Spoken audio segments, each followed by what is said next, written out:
Good evening. My name is Steve Drizin. I'm the Assistant Dean of the Bloom Legal Clinic. I'm co-founder of the clinic's Center on Wrongful Convictions of Youth.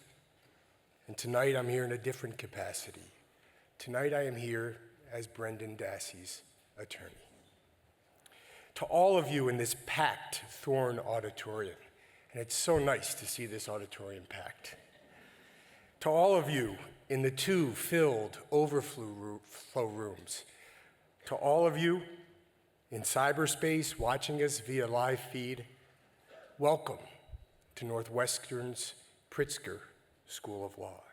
And tonight, the smash Netflix series Making a Murderer comes to Northwestern as we present the case of Brendan Dassey, a true story of a false confession. Tonight's program will be broken up in a number of parts. During the first part, my colleague Laura Nirider and I will take you inside the interrogation room. We will show you clips of the interrogation, some of which were not in the movie, and you'll see what we saw when we first viewed Brendan's interrogation and confession, and we will explain to you why we are convinced that his confession is both coerced and false. But before we get there, let me recognize a few people without which this event could not happen and without which we would not have been as successful in the film as we were. First person I want to recognize, and I'd like him to stand if it's okay, is our dean, Daniel Rodriguez.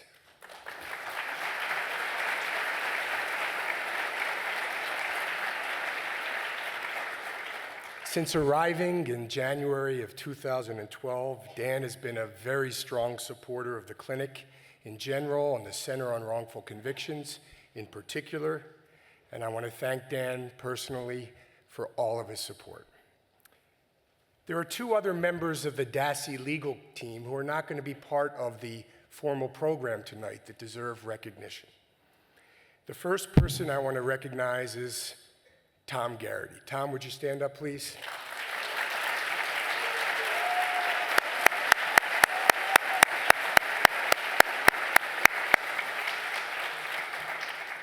This is Tom's 40th year as the legal director of the Bloom Legal Clinic.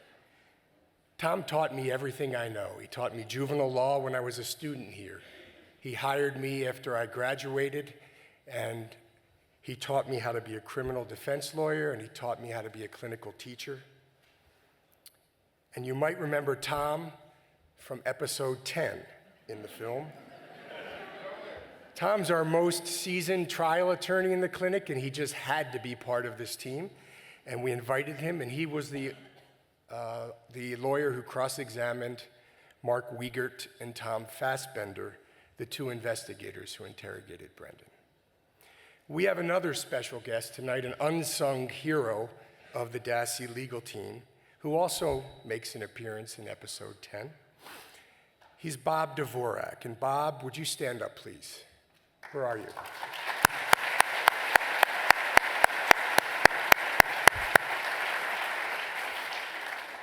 Bob is a criminal defense lawyer from Milwaukee. He started out as our local counsel, and pretty soon he became our co-counsel. And if we win in federal court, and I hope we do, Bob will deserve much of the credit. In episode 10, you might remember Bob's cross-examination of the smirking defense attorney Len Kaczynski and the sniveling defense investigator Michael O'Kelly. What you don't know is that Bob was like a bloodhound, and he tracked Michael O'Kelly all the way across the country. And he finally found him in Idaho. He hopped on a plane. He went to a conference where O'Kelly was speaking, and at the end of the conference, he served him with a subpoena.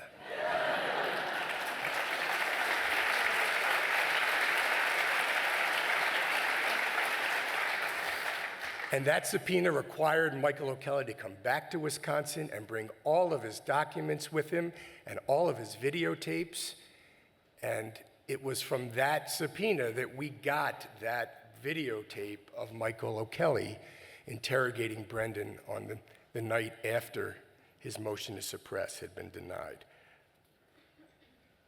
So let me get a sense of who's in the audience before we move forward. How many people have watched Making a Murderer? I don't want hands, I want a show of claps and applause.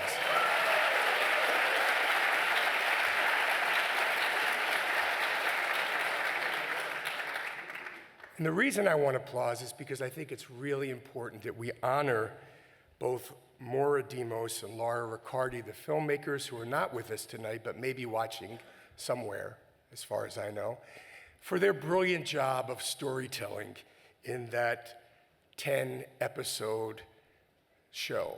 I mean, they had to cut through over 1,000 hours of film footage to get to that 10-hour series, and I think they did a brilliant job.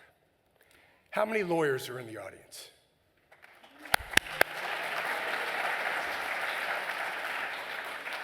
Now, be honest, lawyers, some of you are not here for Making a Murderer purposes.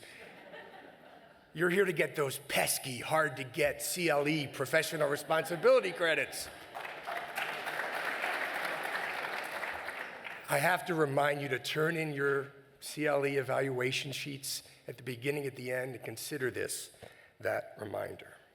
If you don't turn them in, you might have to go in the marketplace and pay money to see some mind-numbing CLE programming.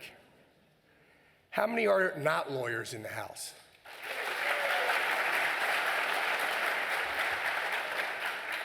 How many are Northwestern law students, faculty, or alumni?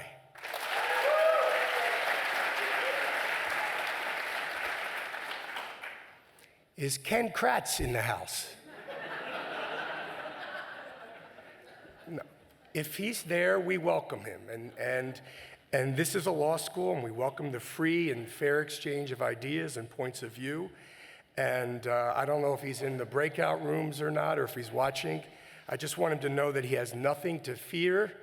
This is a law school. This isn't a Donald Trump rally. But we hope you watch this and you will learn something, and we will make sure you get a copy of it. Part 2 of tonight's program will be a panel discussion moderated by Judge Michael K. Brown, a criminal court judge and former criminal defense and civil rights lawyer from Minneapolis. Okay, stand up, stand up. Okay.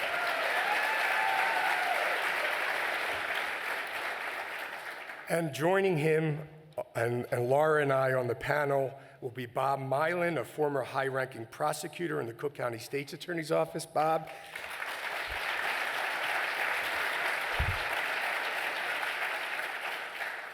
And Antoinette Kavanaugh, a forensic adolescent psychologist. Antoinette.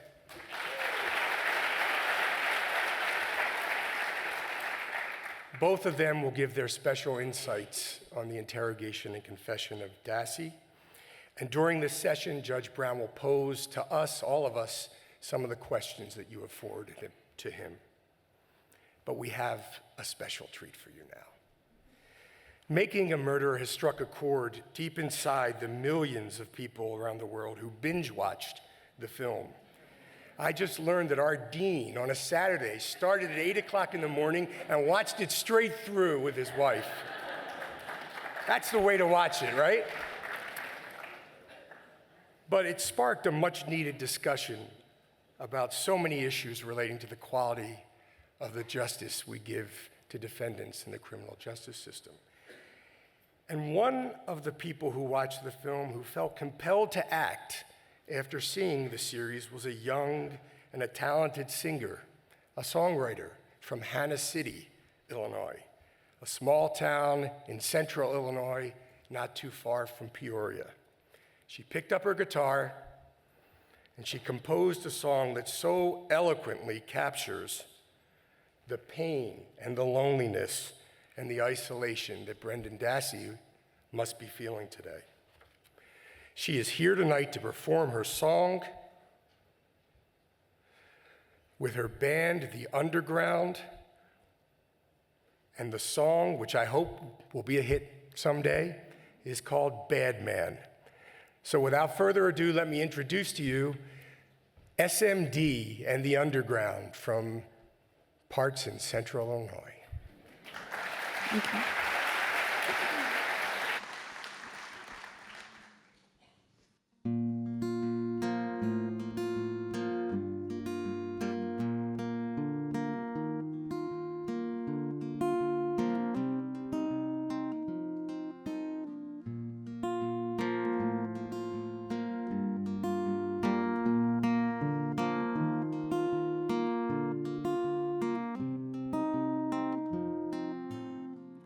Mama, I'm calling from the inside.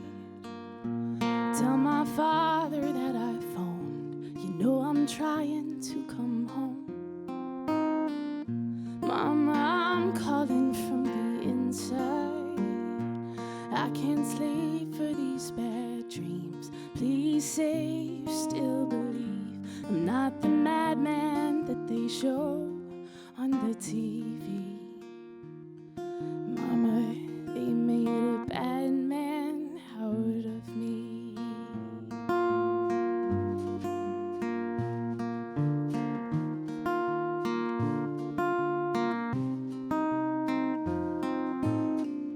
Mama, I'm calling from the inside. How's the garden and the car? Has he gotten very far? Mama, I'm calling from the inside. Yes, I'm reading all I can, and I'm longing for our land. Just a sad man drowning in the sea. Mama, they made a bad man out of me.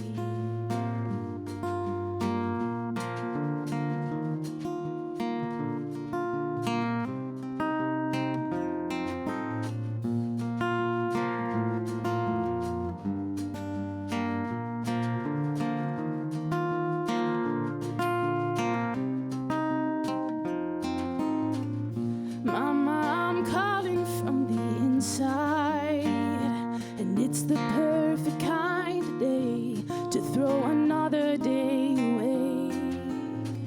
Mama, I'm calling from the inside. Yes, I'm cleaning every plate, but I'd rather waste away. At least a dead man can say that he's free. Mama, they made a bad man out of me.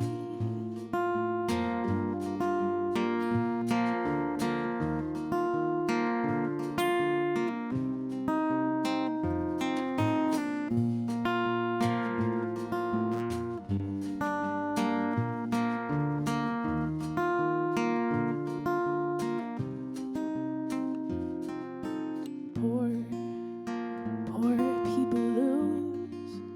Poor people lose all the time. Poor people lose. Poor people lose all the time. Poor people lose. Poor people lose all the time. Poor people do. Poor people do all the time.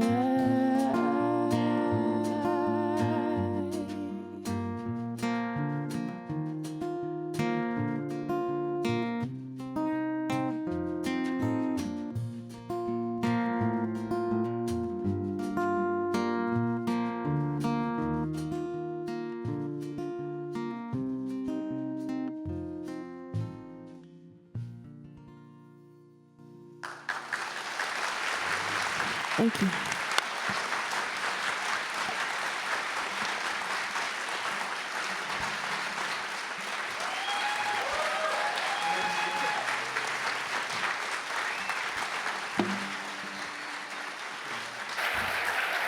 That's SMD and the Underground. Their music can be found on YouTube, which is where I found it. And the Underground is Brandon Mooberry, and on drums, it's Bob Kelly. Thank you very much.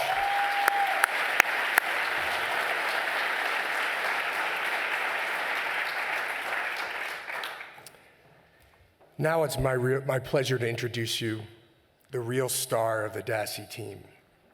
In 2007, when I was asked to represent Brendan Dassey, I had a student in my class.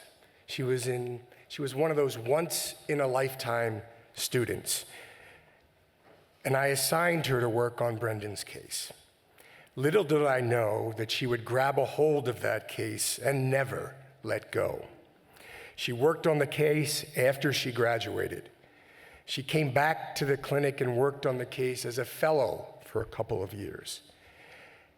And I eventually hired her, and she replaced me as the legal director of the Center on Wrongful Convictions of Youth, and she has become the lead attorney in the Dassey case. It's my honor to introduce to you Laura Nirider.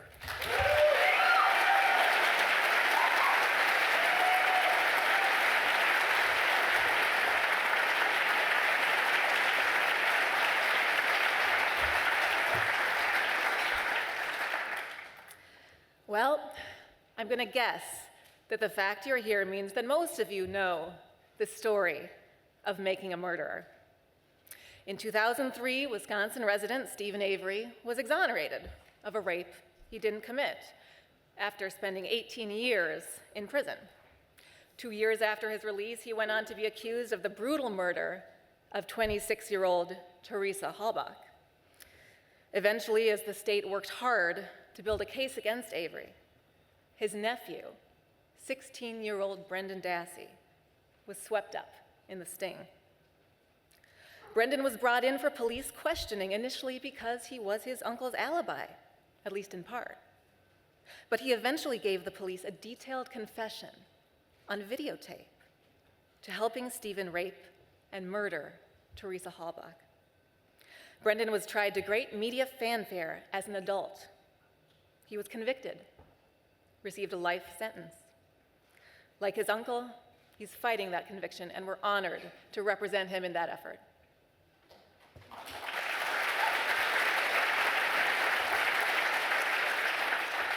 Now, the Making a Murderer story is fascinating, and it's rightly captured the attention of the nation. But while it's fascinating, and while it's a useful case to study and understand, the story is still raw for Brendan, for his mother, his family, those close to him, because Brendan is living it. While we all sit here in this beautiful auditorium this evening, he's sitting in an 8x10 prison cell, a cage, really, in rural Wisconsin, where he's going to be sitting until he's 59 years old.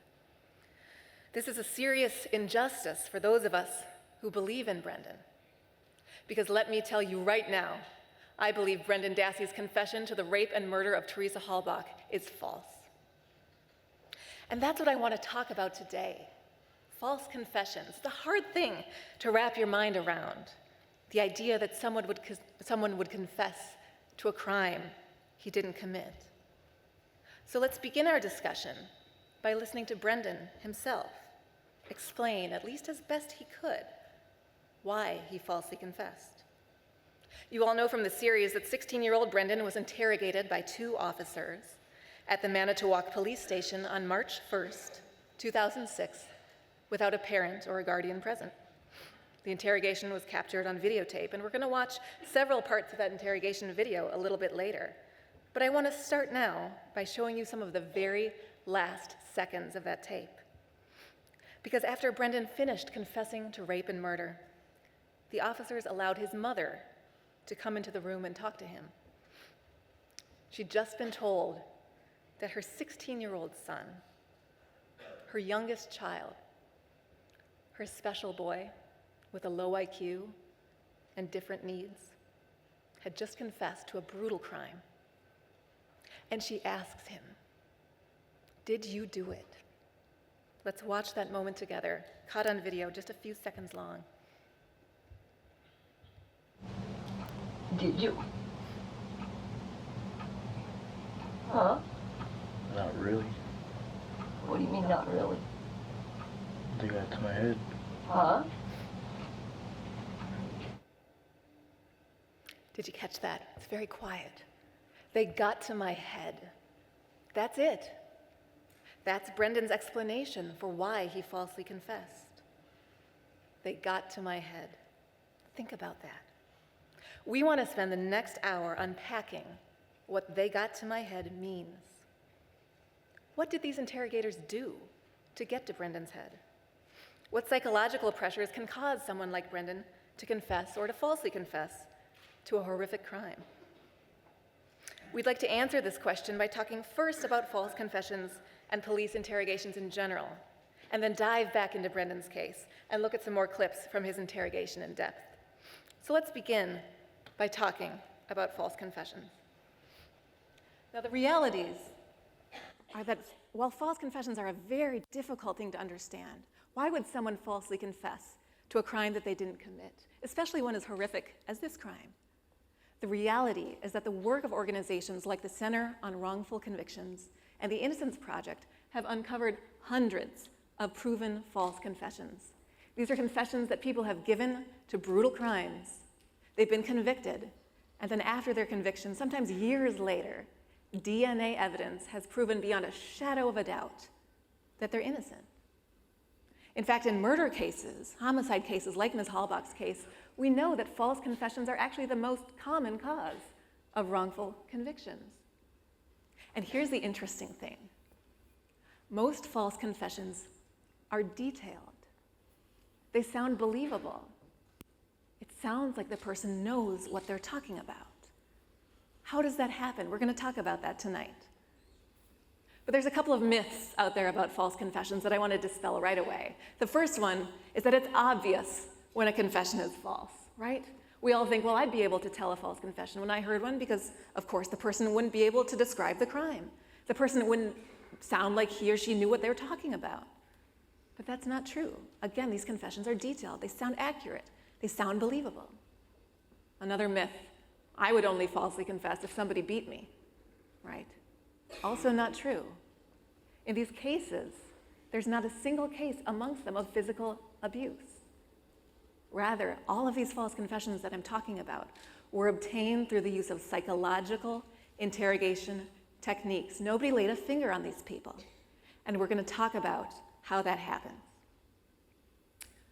Another one, only juveniles or persons with mental limitations would falsely confess. Well, that's not true too. It's true that they're more vulnerable to those techniques in the interrogation room. But each and every one of us has our breaking point. And the question is, when do those psychological tactics in the interrogation room cross that breaking point? And in fact, we know that false confessions are so powerful, that believe it or not, 81% of people who falsely confess to crimes, who took their cases to trial, who fought their cases, who stood up for their innocence, were convicted nonetheless. This is a real problem. So we want to talk today about the 3 errors that occur during police investigation that can cause false confessions to happen. The first one is the misclassification error. This answers the question, well, how did the wrong person get inside the interrogation room in the first place? Then there's the coercion error. Once you get that wrong person in the interrogation room, how were they convinced to say something so dramatically against their self-interest? And then the third error, once you've got that wrong person in the interrogation room, once you've persuaded them to make a confession, well, if you're innocent, how do you know what to say? What words are going to come out of your mouth about a crime that you weren't even there for? That's the contamination error. And we're going to talk about all 3 errors today, and then take a look at Brendan's case to show you how those errors play out in his interrogation. So let's start with misclassification. Now, to understand the misclassification error, how did that wrong person get inside the interrogation room? You have to understand how police questioning works, because there's 2 stages of police questioning. There's the interview, which is just what you would think it would be. A lot of open-ended questions, police trying to gather information, Where were you when this crime happened? Did you know the victim? Why might somebody want to do this to him or her? Information-seeking questions, just what you'd expect. And then there's a second stage later, very different, the interrogation. Very different thing. It's not about information-seeking because people are only interrogated. Police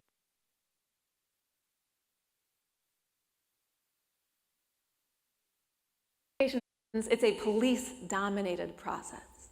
Okay, the police dominate the interaction. It's accusatorial, and it's about getting that statement. So, but let's back up for a moment and focus on the interview, right? This information-seeking phase.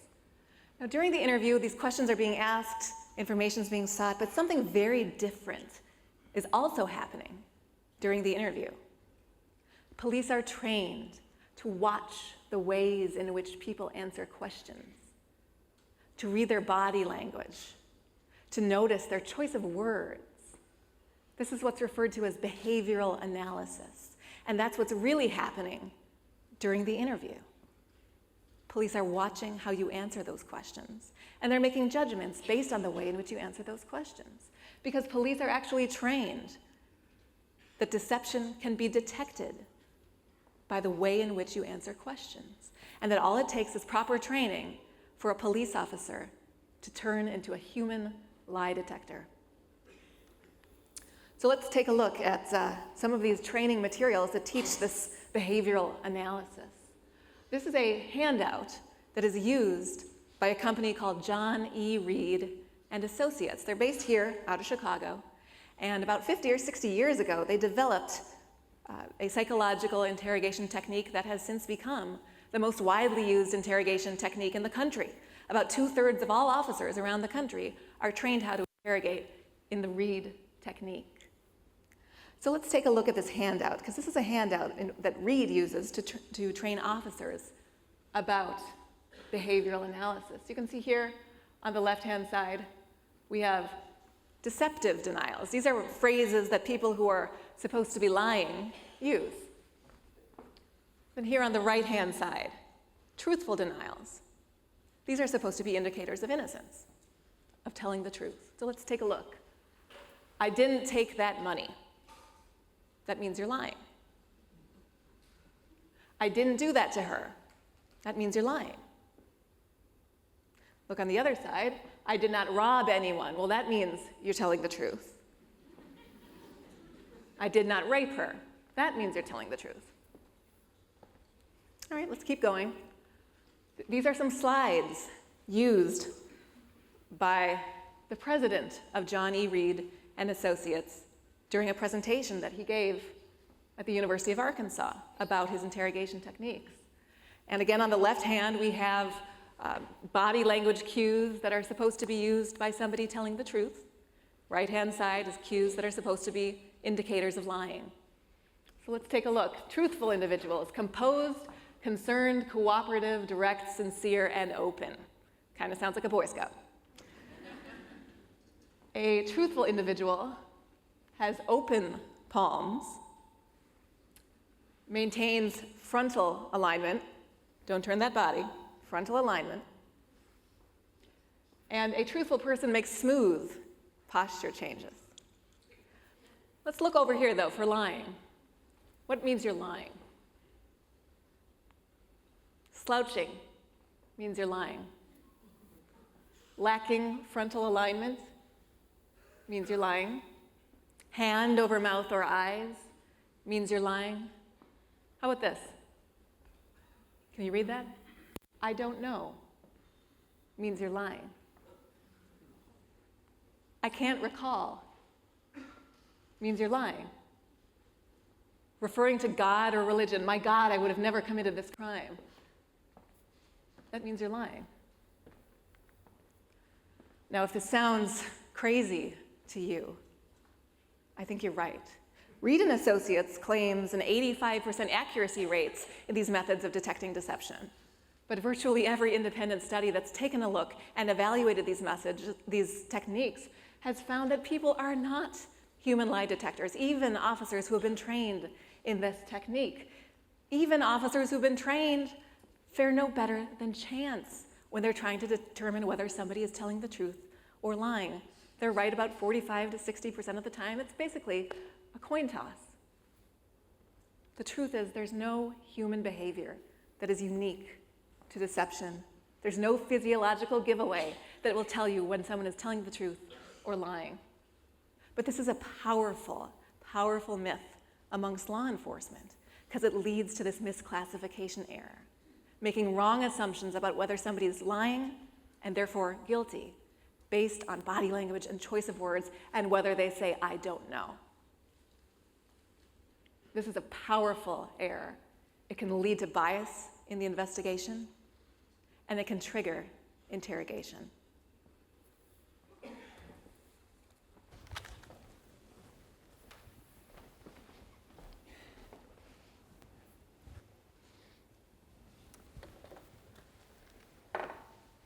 So the interrogator has spent some time during the interview process evaluating and assessing the body language and the verbal responses of the suspect who's in the box, and he comes to a conclusion that the suspect is lying to them and therefore guilty. And that conclusion drives the next part of the interrogation. The next error is the coercion error. So in order to understand the coercion error, you have to understand that interrogation is a guilt presumptive process. Every interrogation, and I've seen many, especially interrogators who are trained in the read technique, begins the same way. There's usually a break, and the interrogator will come in after the interview process and he will make a direct accusation to the suspect that the suspect is guilty. We're not here today, Brendan, to talk about whether you committed this crime. We already know you committed this crime. We have the evidence, and oftentimes they'll have a file filled with papers in it. Could be blank papers that they use as a prop. I've been investigating this case for weeks now. I've talked to many, many people, and everybody, every piece of evidence I've come up with points that you're guilty. What we need to find out today is why you committed this crime. At the beginning of an interrogation, an innocent person's confidence that they will emerge from the interrogation process unharmed is sky high. What do they have to worry about? They're innocent. Oftentimes they're here to cooperate. Many times they just volunteer to come to the police station because they have nothing to worry about. But the goal of interrogation is to bring that confidence level down to such a low point, to such a place of hopelessness, where the suspect no longer believes that his innocence can save him, and where he is powerless to resist the accusations and the demands to confess. When the suspect reaches that low point, the read technique is designed to give the suspect an out. And we'll talk about that in a second. So here's Robert Taylor. He's one of the clients we exonerated here at the Center on Wrongful Convictions. And this is how he described this overwhelming process of interrogation. Being interrogated felt like I was choking, like there was no more air left in the room. After the confrontation phase, the next thing interrogators are taught is to interrupt a suspect. Don't let him say that he or she is innocent. Don't let them assert their innocence, because Reed teaches its interrogators that the more the suspect asserts their innocence, the more they become psychologically attached to the notion of their innocence, and the harder it is to get them to confess. You'll see at this stage that interrogators will move very close to suspects, knee to knee, within touching distance of the suspect, and many times they will touch or pat the suspect to urge them on to confess.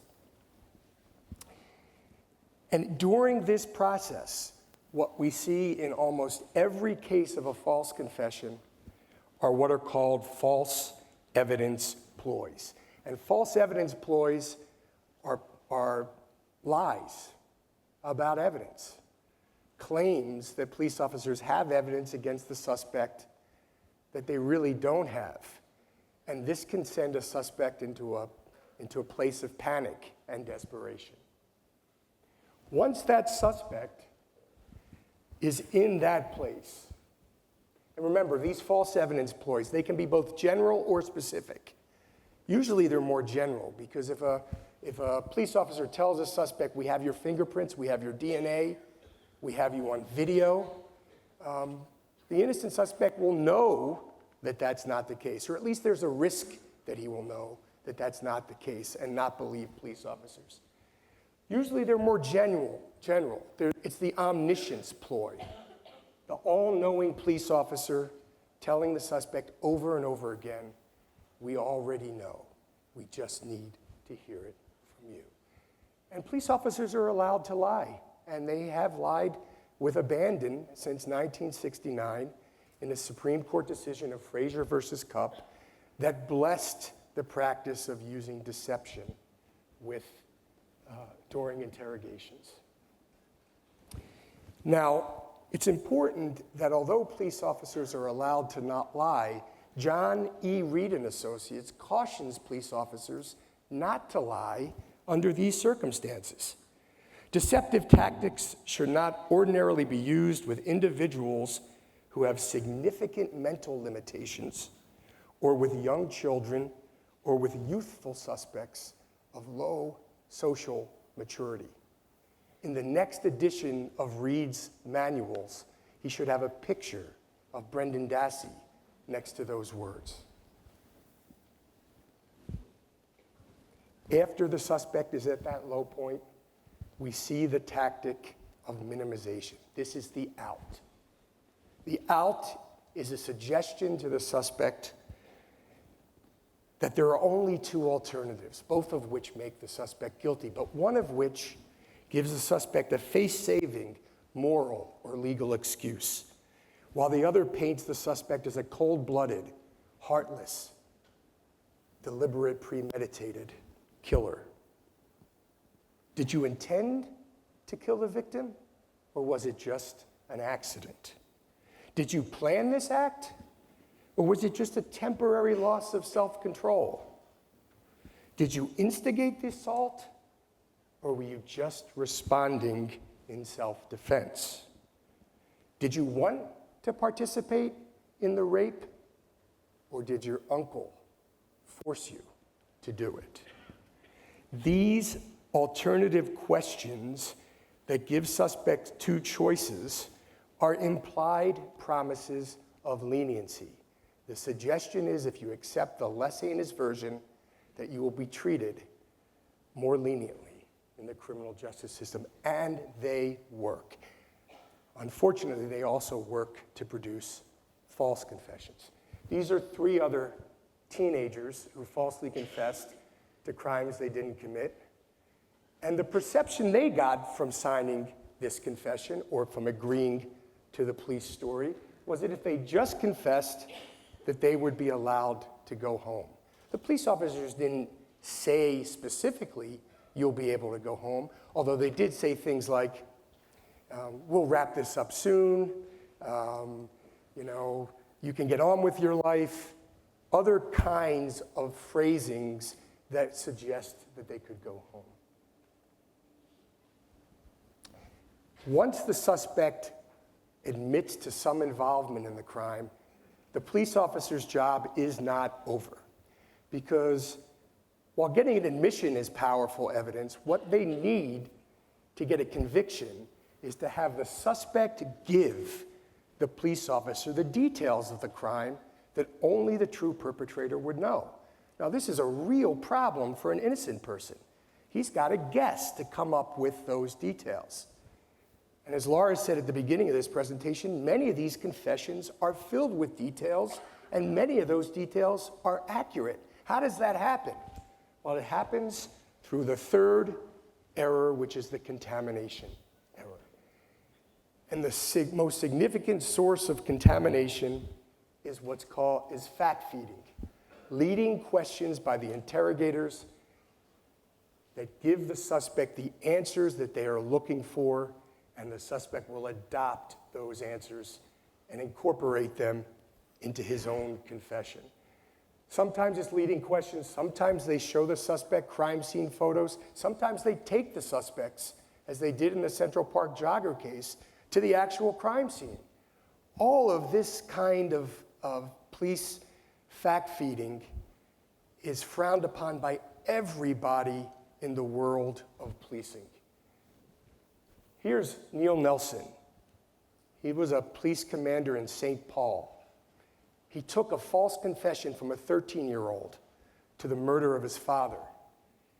And it was only after he reviewed the recorded interrogation did he realize that he gave all of the details to the suspect. And thank God it was videotaped, because that videotape allowed him to see where he went wrong, and he forced the prosecutor to drop the charges.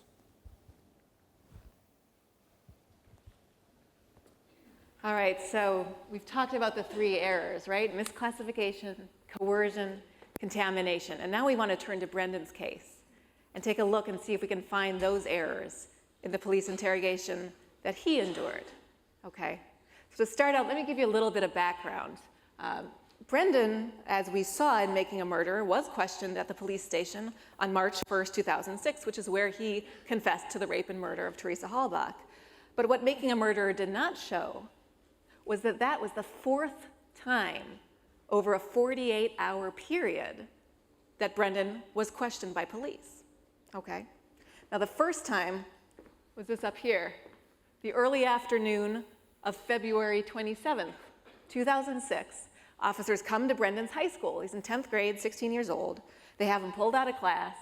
They bring him up to the principal's office, and they question him there.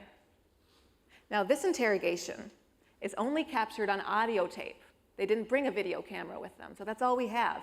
And it's really hard to understand audio tape, so I'm gonna play a little bit of it for you here in a minute, and you'll see what I mean. But that's only the first thing that happens. While they're at that high school, those interrogators ask Brendan about the fact that he was at his uncle's house for about an hour that night. He did help his uncle build a bonfire. They did that all the time, right? Nothing unusual for Brendan. But over the course of that audio-taped interrogation, they say things to Brendan like, "You must have seen things in that fire, Brendan. Come on, Brendan. What did you see? You must have seen a hand, Brendan. You must have seen feet, Brendan. A head. Something." And over the course of that interrogation, Brendan eventually agrees. He says, "Yes, I saw fingers, toes, and a forehead," parroting back exactly the same body parts that the officers told him they knew he had seen. They also plant with him the idea that there was a sexual assault involved. "Well, Brendan, after you saw the fingers and the toes and the forehead in the fire, you must have talked to your uncle about it and asked him, 'What is this?' And he must have told you that he assaulted this young woman. Isn't that right, Brendan?" And eventually, on audio tape, Brendan says, "Yes, that's what my uncle told me." So after getting the statement from him at the high school, they take him then that same afternoon to the Two Rivers Police Department, the nearby police department. And there they put him on video. That's a screenshot of the video. And there they get him to repeat the statement that they worked on at the high school. So now they capture it on videotape. Later on that evening, there's a third questioning session that same day. It's at a local hotel. It's in the late evening. Now, I don't know much about it because that entire questioning session was unrecorded. We don't know exactly what was said. We don't know exactly how long it lasted. But we do know that 2 days later, on March 1st, 2006, the officers came back to Brendan's high school. They pulled him out of class again. They put him in the backseat of their police car, and they drove him 45 minutes away to the Manitowoc County Police Department. That's where the interrogation that we saw in Making a Murderer happens. And that's where Brendan gives his confession to rape and murder. So let's take a look. Let's think about that first error we talked about, the misclassification error, right? This behavioral analysis idea. Remember this slide. This is the slide of characteristics that are supposed to be shown by people who are lying. Let's look. It says slouched. Here's a screenshot of Brendan's interrogation. He's slouched. It says hand over mouth or eyes. Sure enough, he's got his hand over his mouth. Rigid and immobile. Well, this is a screenshot, but what you're going to see in the videos is he doesn't move very much. He kind of stays in that one position. Barriered posture. He's got his hand in front of him like this. It's a barrier. And, as for these verbal things, somebody who says, I don't know, must be lying. Let me tell you, if there's one thing that Brendan Dassey said hundreds of times during that interrogation, it's, I don't know. I think what was happening in that interrogation room is the officers were using this notion of behavioral analysis to make judgments about Brendan based on his body language, based on his choice of words, based on the fact that he answered questions, I don't know.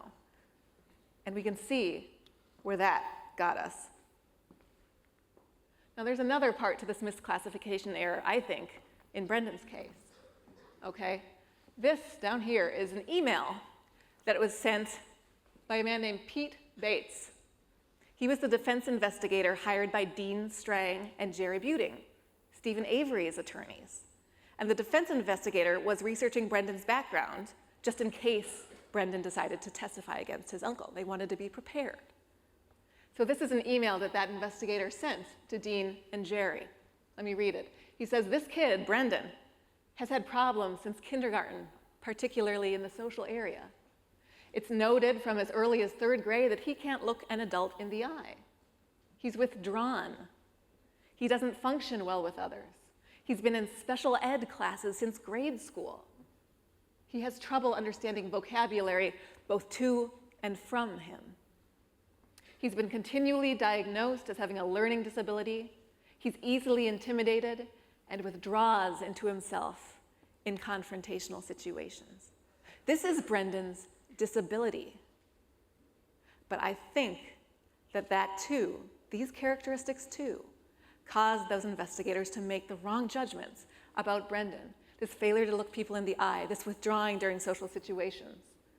This is his disability, and I think it also is the misclassification error.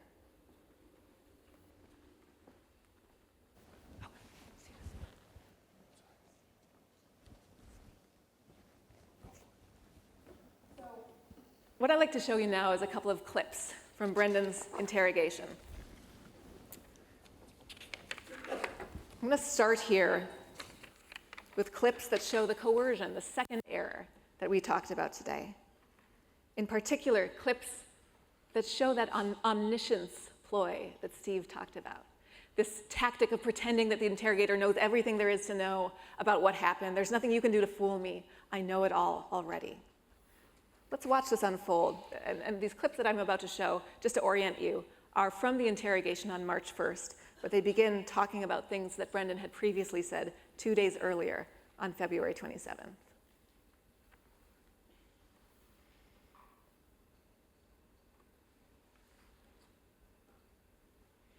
And we know, like Tom said, we reviewed those tapes. We know there's some things you left out. And we know there's some things that maybe weren't quite correct that you told us, okay? We've been investigating this a long time. We pretty much know everything. That's why we're talking to you again today. Why did he have you come over there?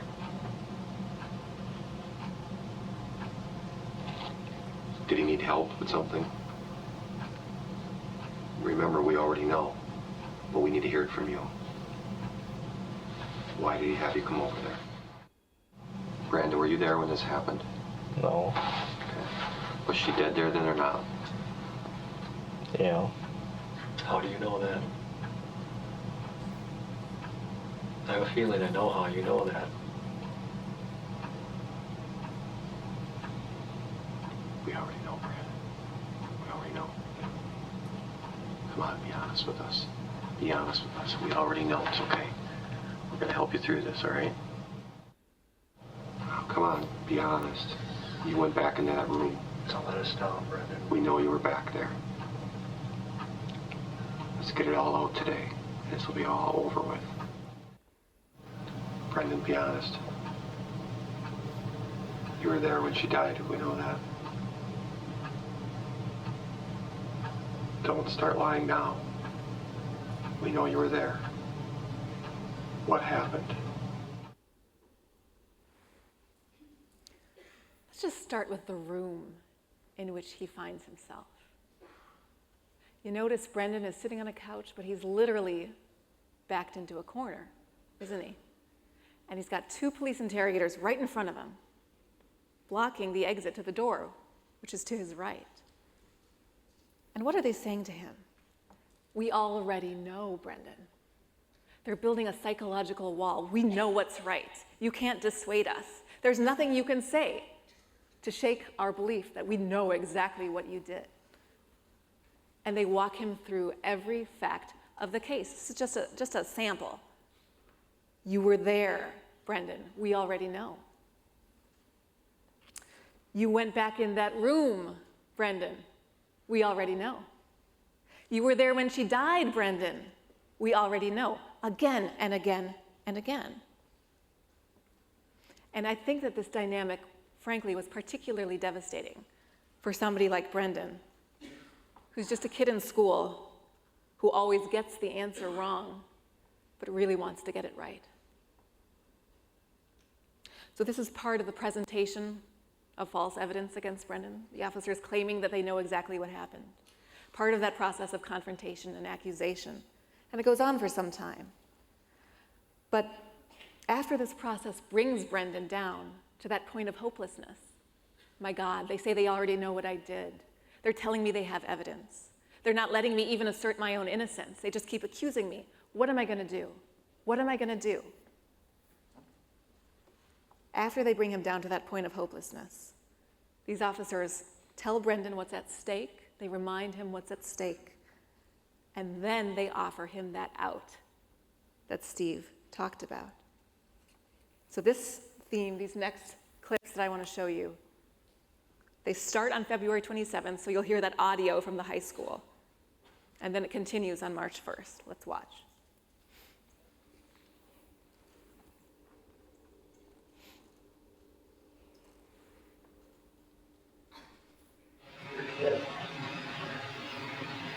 We've got people back at the Sheriff's Department, District Attorney's Office, and is now saying there's no way that Brendan Dassey is out there and they'd see something. They're talking about trying to link Brendan Dassey with this event. Not saying that Brendan did it, but saying Brendan had something to do with it or cover of our public, which Brendan Dassey could potentially be facing charges for that. We've gotten a lot of information. Some people don't care. Some people back there are saying, well, let us target. So no, let us talk about this. Not the opportunity to come forward with the information that we have. Get it off of his chest. Make it look, you can make it look hard if you want. But we want to go back and tell people that, Brendan told us what he did. We want to be able to tell people that Brendan was honest. It's not like Steve. He's honest. He's a good guy. He's going to go places in this life. But in order for us to do that, you need to be honest with us. And so far, you're not being 100% honest. Mark, I both want to know that.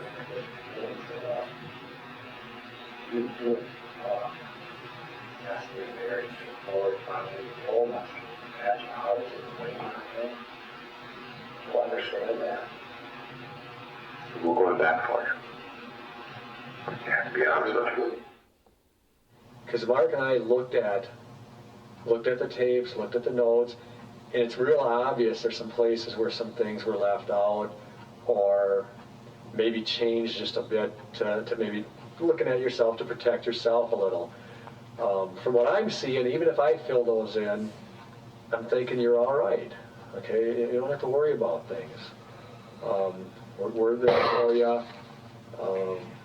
And we know what Stephen did, and we know kind of what happened to you and what he did. We just need to hear the whole story from you. And as soon as we get that, we're comfortable with that, I think you're going to be a lot more comfortable with that. It's going to be a lot easier on you down the road if this goes to trial and stuff like that. Honesty here, Brendan, is the thing that's going to help you. Okay, no matter what you did, we can work through that. Okay, we can't make any promises, but we'll stand behind you no matter what you did. Okay, because you're being the good guy here. You're the one that's saying, you know what, maybe I made some mistakes, but here's what I did. The other guy involved in this doesn't want to help himself. All he wants to do is blame everybody else. Okay, and by you talking with us, it's helping you. Okay. Because the honest person is the one that's going to get a better deal out of everything. You know how that works. You know, honesty is the only thing that'll set you free. So this is getting serious for Brendan now, right? They've already told him, we know everything there is to know about this case. We know exactly what you did. And the district attorney now, they tell Brendan, the district attorney is thinking about charging you in a murder case. But you know what, Brendan? We can help you. We can go to bat for you. But you have to tell us what we believe is true. Honesty, Brendan, is what will set you free. That's what they tell him. Okay. And they promise him all of these things are promises of help if he just says what the interrogators believe to be true. They even say to him multiple times, I'm going to help you out, Brendan.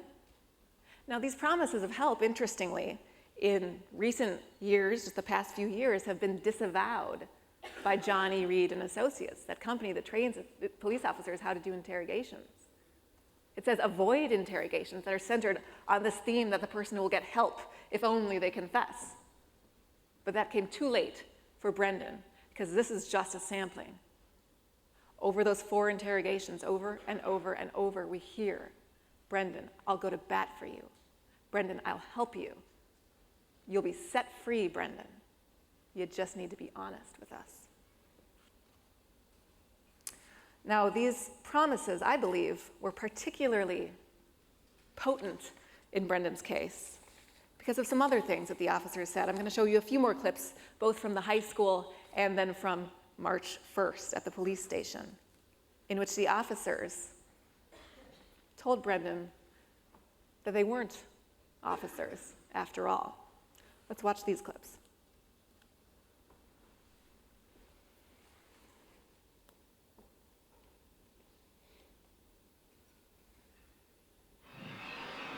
Mark and I, yeah, we're cops. Mark has some good stuff like that, but not right now. My father has a kid your age too.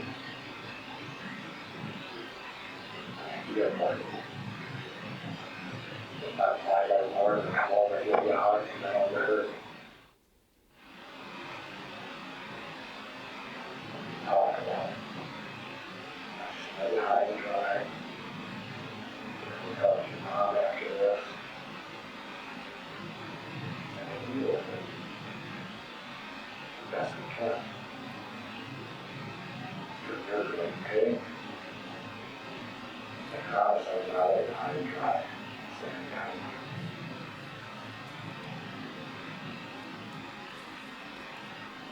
We both go back. We're here to help you. Your mom said you'd be honest with us. She's behind you 100% no matter what happens here. That's what she said, because she thinks you know more too. We're in your corner. We already know what happened. Now tell us exactly. Don't lie. Well, that's powerful. On a 16-year-old, your mom thinks you know more than what you're telling us? Your mom told us that you'd be honest and tell us those things? Well, of course, that's a lie. She never said that. But Brendan doesn't know that. And they're telling him, your mom wants us to say these things that we know are true. And they ally themselves with Brendan's parents. We're cops, but we're not right now. I'm a father. I've got a son your age. I want to come over there. I want to give you a hug. No wonder these promises of help hit home for Brendan. These officers who are saying these things to him are acting as though they are going to protect him like a parent would protect a child.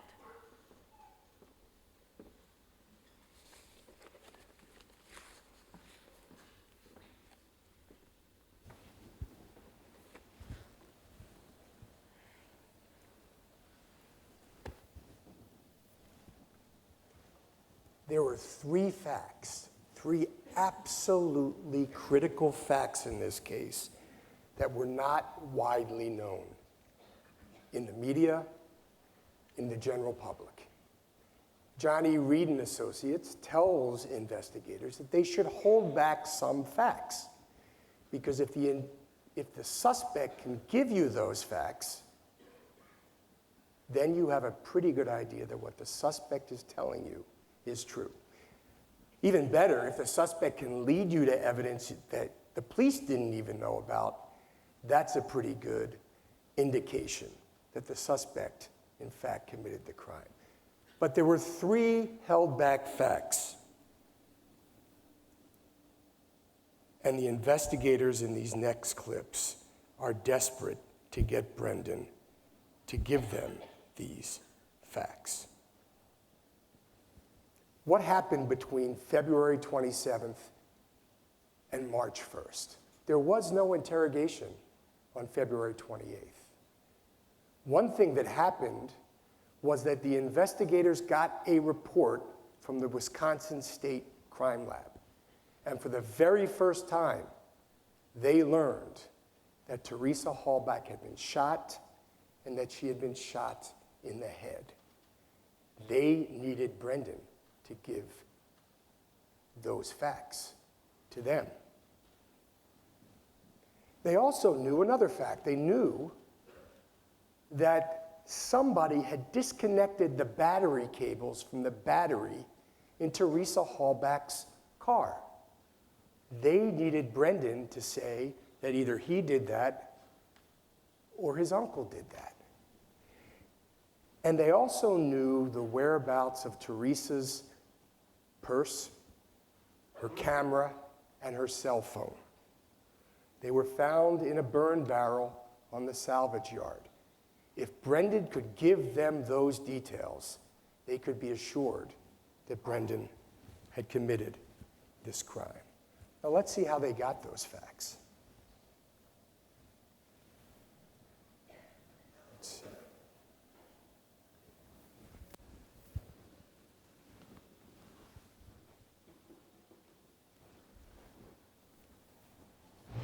Where did he stab her? In the stomach. What else did he do to her? He did something else, we know that.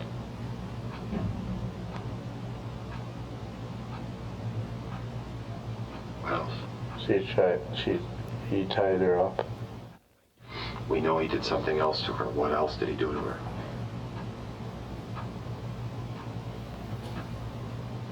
He choked her. What else did he do to her? We know something else was done. Tell us. Or what else did you do? Come on. Something with the head.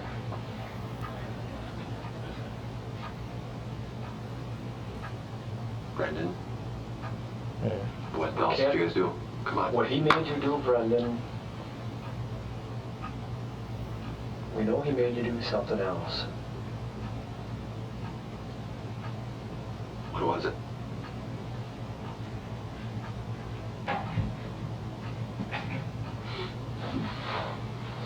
What was it? We have the evidence, Brendan. We just need you to be honest with us.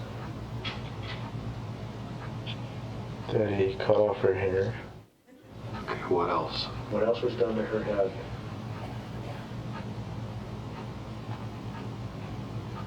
That he punched her. What else?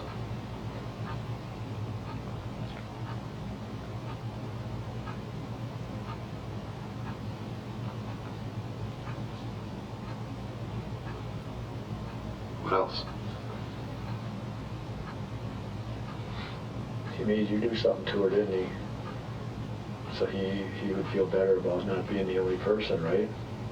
Yeah. Mm-hmm. What did he make you do to her?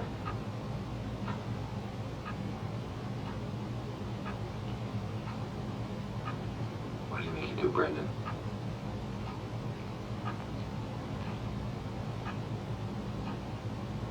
It's okay. What did he make you do?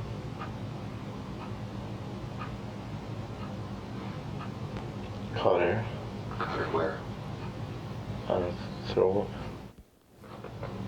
What else happens to her in her head?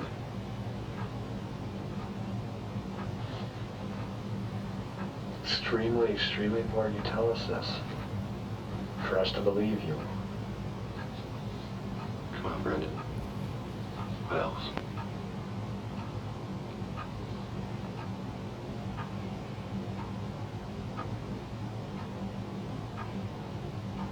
We know, we just need you to tell us.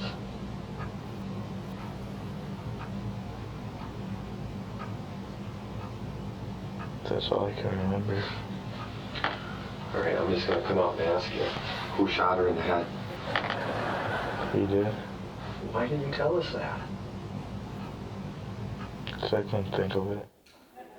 Okay, what else did he do? He did something else. You need to tell us what he did. After that car was parked there. It's extremely important.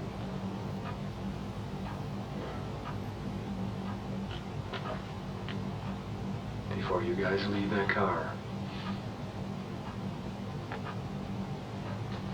Then he left the gun in the car. That's not what I'm thinking about. He did something to that car. Took the plates, and I believe he did something else to that car.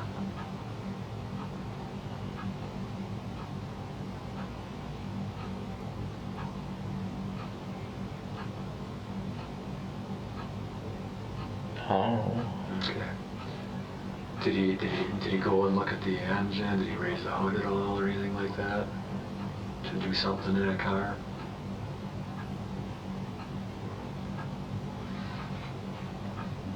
Yeah. What was that?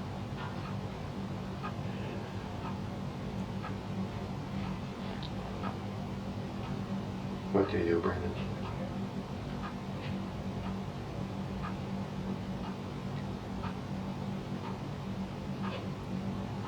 It's okay. What did he do? What did he do under the hood if that's what he did?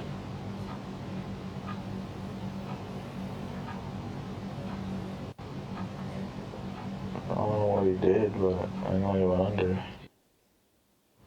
Did you put some things in that burn barrel that night? No. What happened to Teresa's other personal effects? I mean, a woman usually has a purse, right? Tell us what happened to that. I don't know what happened to it. What happened to her cell phone?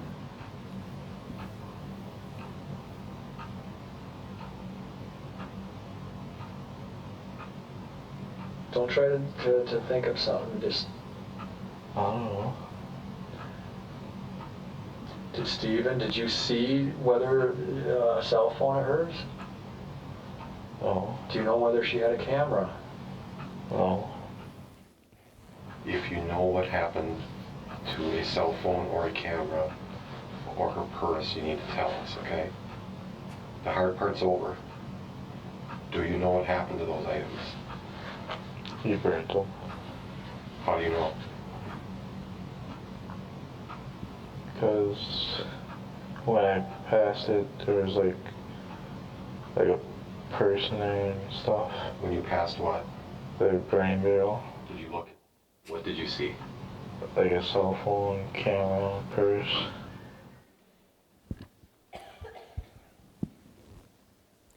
It is extremely important, Brendan, that you tell us this information. That's Tom Fassbender telling that to Brendan. You need to tell us this information so we can believe you, Brendan. That's Mark Wiegert telling Brendan that. They knew they needed this information. They wanted this information. And they wanted it in the worst way. And they got it in the worst way. They fed Brendan those key facts. And then they suggested to a jury that Brendan had come up with them on his own. He didn't.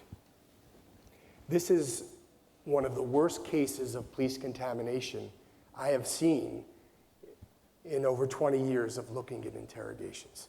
It is terrible police practice, and it led, in part, to Brendan's wrongful conviction.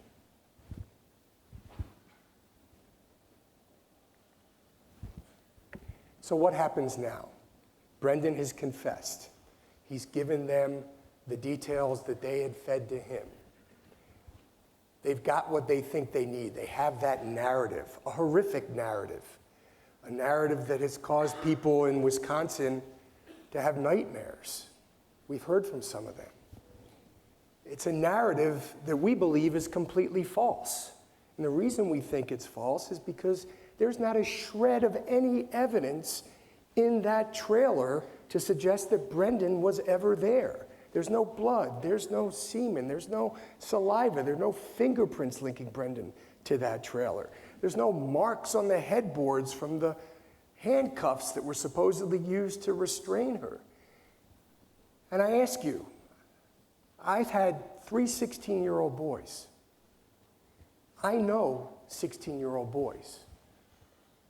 They can't make a peanut butter sandwich without leaving a mess. Do you really think Brendan Dassey is going to be able to clean up that mess so well that he leaves no trace of himself in that room? It didn't happen. They tore apart those floorboards. They tore apart the paneling on the wall. They dug deep into any cracks in the foundation. There was no trace of her there.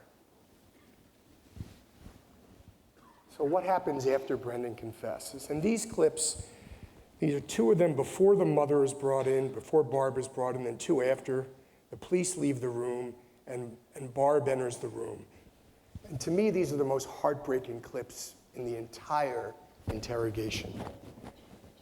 And let's watch them very quickly.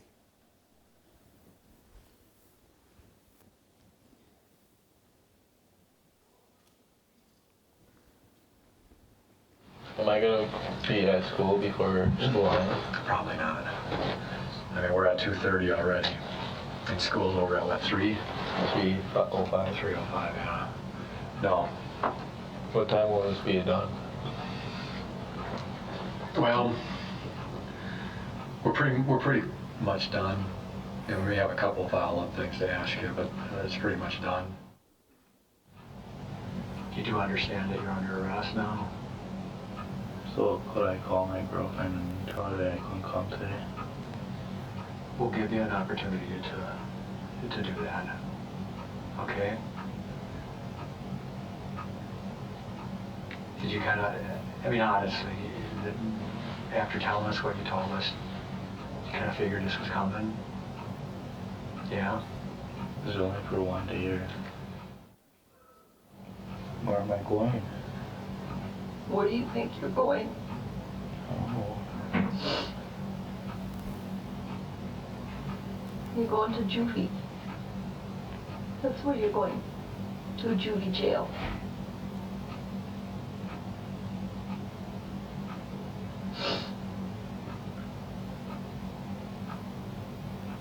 About 45 minutes away.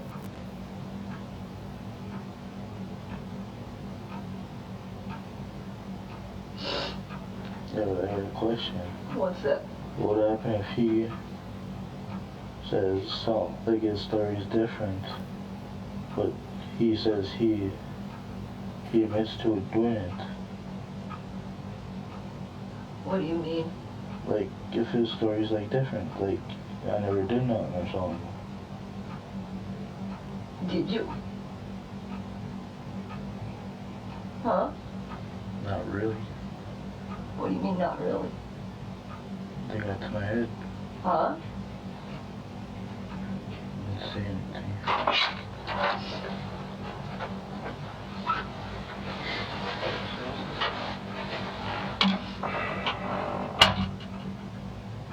What do you mean by that?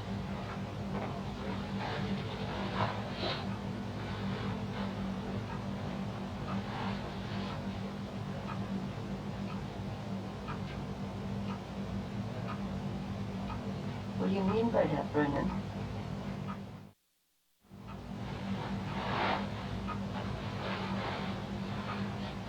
Were you pressuring him? Who are you talking about? Him. What do you mean pressuring him? When talking to him. No, we told him he needed to know the truth. We've been doing this job a long time, Barb, and we can tell when people are telling the truth. And in my opinion, he'd never be able to live with himself if he didn't tell somebody. There's no way he could live with that. Nobody could live with that. And I think Brendan knows that.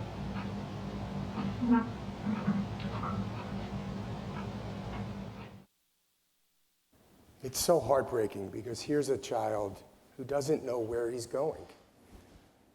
He doesn't know for how long he's going. Only for a day? Here's a child who just confessed to participating in a rape and murder, and he thinks he's going back to school. It's where he wants to go. He has a project in the 6th period he has to complete. We also have come full circle, if you will. The officer comes in the room and he says he can tell when people are telling the truth because he's been doing this for a long time, Barb. And the result of such thinking in this case was what Laura and I believe is a patently false confession. They got to my head.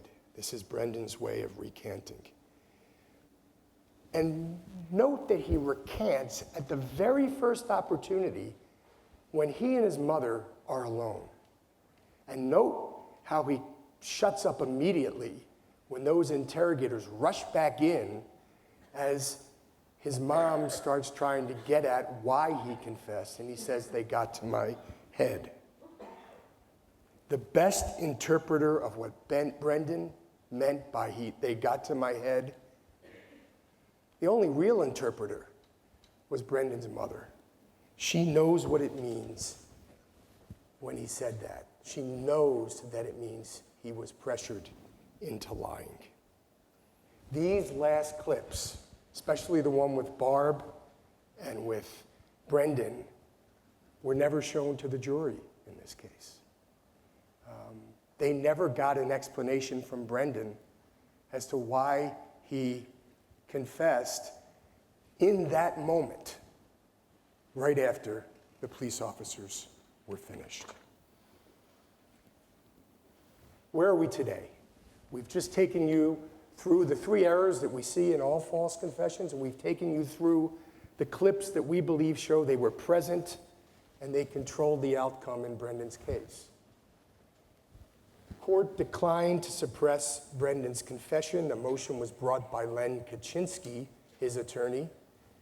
We don't believe it was litigated very aggressively by Mr. Kaczynski, but again, during that motion to suppress, the tape was never played for the judge. He was convicted on the basis of his videotape confession. The recantation was never shown to the jury.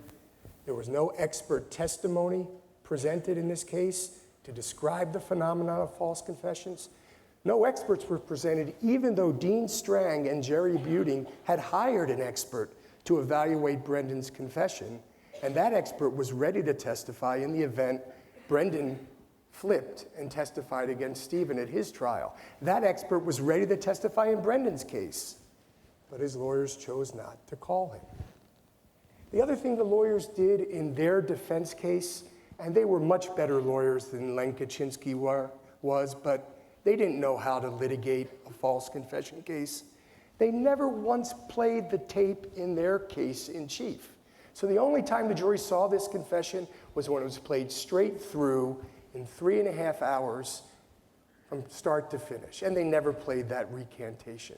Unless you break it down into chunks for the jury, unless you show them what we showed you today, that all gets lost in the mind and the eyes of a jury. You need to use the tape. We litigated this case all the way through the state courts. We spent a week in Manitowoc, Wisconsin, put on all this evidence. Our post-conviction petition was denied. We took that up to the appellate court. We lost again. And we tried to get this case to the federal court, into the state Supreme Court. and they denied our petition for leave to appeal. So now we're in the federal court, and we have two claims that we're raising on habeas corpus. One relates to ineffective assistance of counsel for Len Kaczynski's decision to leave and abandon Brendan with the police officers to get another confession from Brendan. And a phone call from that confession session from Brendan to Barb was used against Brendan at trial. And we're litigating the voluntariness of the confession. We're making the case that Len Kaczynski should have made, that this was both a coerced and contaminated confession. We're going to now move on to the second part of this, and I'll turn it back to Laura.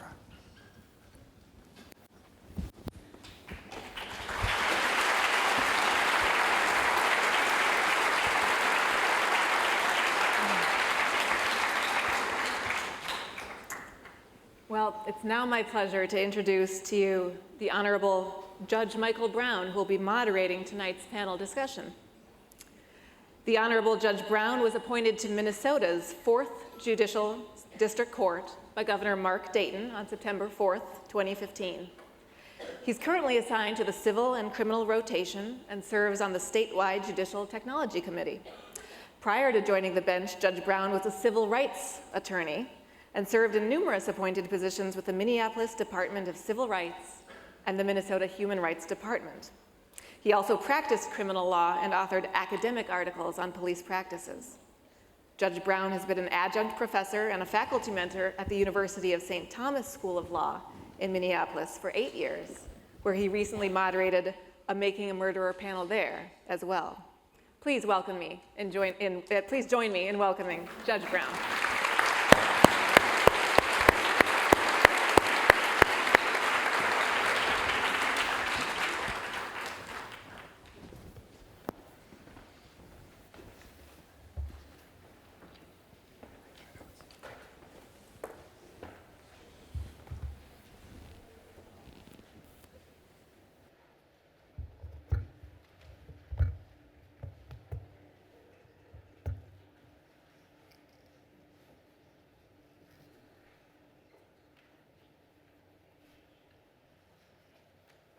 All right, well, good evening. I want to start off first by highlighting some things that I've learned about the Center for Wrongful Conviction of Youth. And I think this CLE is really well in line with the mission that the center has, which is to do outreach, advocacy, education, and litigation that seeks to implement policies and practices that will ensure that the evidence used against youth is reliable. Now, since the debut of the Netflix show this last December, many viewers of that documentary have become interested, frustrated, and sometimes confused about the systemic problems in the criminal justice system as highlighted by Brendan Dassey's case. Now, because entertainment and media have pushed these issues into the mainstream conversation, it's critical that we address them now, and that is well in line with this panel. And let me just start out by saying and sharing a story, if I can. One of the typical questions that I may ask potential jurors is whether or not they watch any crime drama television shows. That's awfully helpful question to ask, because then you get a sense of what people think is going to happen in the trial. And prior to December, I had what would be, I think, typical or standard answers, standard television shows, CSI, and the like. But after December, I asked the question in a very serious felony case, and I actually didn't get a whole lot of hands up. Out of a group of 25, I thought that was kind of surprising. And then one brave soul raised her hand, and she said, "Well, does making a murderer count?" I thought, yes, Yes, does. That's what I'm asking. I said, okay, hold on. Raise your hand if you've seen Making a Murderer. And my goodness, everybody's hand went up. I actually had to ask the question in the reverse. I said, okay, put your hands down. Okay, raise your hand if you haven't seen it. And there was like 2 people. I called them and they said, well, we're going to go and watch it after. All right, but my point is that this is the sort of effect that's having on the legal profession. And so this conversation, I think, is very appropriate. So the purpose of the panel this evening is to discuss the juvenile justice issues that are being raised by the documentary. Specifically, the panel is going to talk about false confessions, police interrogations, and wrongful convictions. So, you have now heard from clinical professors Laura Nirider and Stephen Drizin, the attorneys for Brandon Dassey. And we also have some takeaway points. The 3 errors in the interrogations is going to be one of my takeaway points. But our panelists tonight are going to be joined by 2 other experts, Dr. Antoinette Kavanagh and Mr. Robert Milan.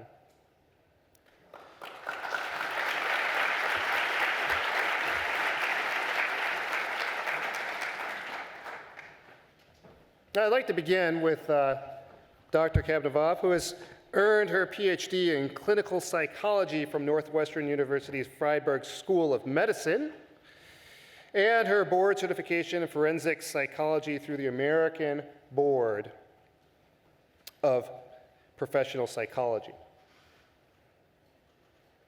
Now, she has served as the clinical director of the Juvenile Justice Division of the Cook County Juvenile Court Clinic and was the clinical professor at Northwestern University School of Law for 10 years. And in her private practice has been retained as an expert on multiple Miller versus Alabama cases and evaluates youth and adult in a variety of forensic issues. Now, Mr. Milan is the managing director at Strotz Friedberg firm in Chicago office, and I understand that office has locations across the globe. He provides strategic consulting in a variety of matters that deal specifically with digital technology. He's kind of a digital detective, if you will. Before joining that firm, he was an assistant United States attorney in the Northern District of Illinois, where he's prosecuted cases on all levels. He's also served as an adjunct professor at the Chicago Kent College of Law and has been a guest lecturer at various distinguished law schools around the country. So I'd like to join me in welcoming our panel for the discussion tonight.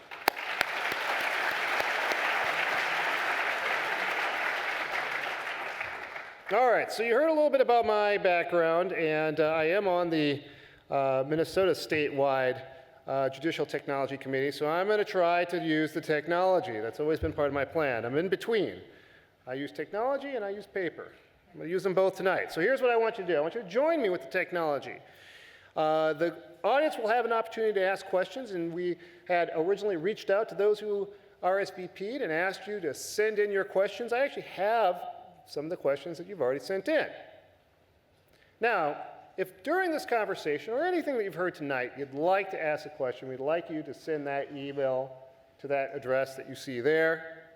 What's going to happen is that I'm going to get that, and I'm going to vet those questions, and we'll try to integrate those questions into the conversation that we're going to have tonight. Just a couple of things I want to point out about it. First of all, the panel tonight is going to be focusing on aspects related to Brendan Dassey's case. So the panel will not be taking any questions about Steve Avery's case. I'm also not going to talk about the theories of that case or get into the weeds on any evidence issues specifically. All right, so with that, what I'd like to do is I would like to jump in right away to questioning. And for the first round, I think what I'd like to do is I'd like to start with Professor Nirider. And you just gave a very interesting conversation and presentation on the subject of juvenile false confessions. And so what I would like to know from you is this: what is next? What can be done to prevent juvenile false confessions? Well, it's a great question, and it's something that a lot of people are thinking about, especially in the wake of making a murderer, right? What do we need to do to prevent situations like this from happening again? There's a wonderful organization out there in law enforcement called the International Association of Chiefs of Police. This is an organization that we've worked with to write the first ever juvenile interrogations protocol that is geared at avoiding false confessions from people like Brendan.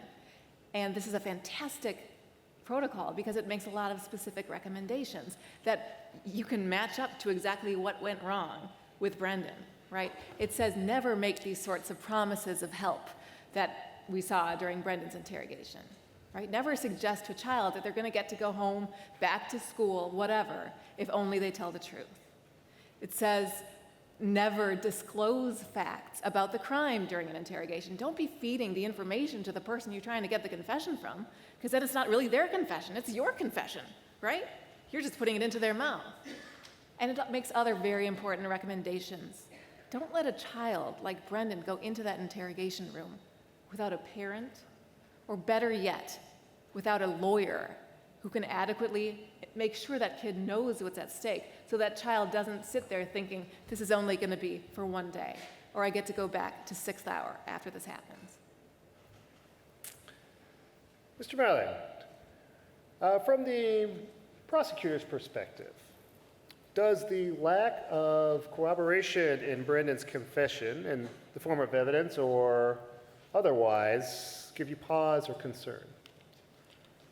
Yeah, from a prosecutor's perspective, you know, Dr. Kavanaugh and Laura and others can talk about, you know, the child's psychological issues and the demeanor, as Laura pointed out, and those things that others look at. But from a prosecutor, the way I looked at a case was corroboration. And to me, and I've taught this over and over again, but a confession is absolutely worthless unless you can corroborate it. I'll say it again. A confession is absolutely worthless unless it can be corroborated. And if you look at the Brendan Dassey case, there is zero corroboration to back up that very, very weak confession he gave. The evidence that would have been left at that scene could not have been cleaned up by the sharpest individual, let alone Avery and Dassey. There is no way they could have cleaned up all that blood.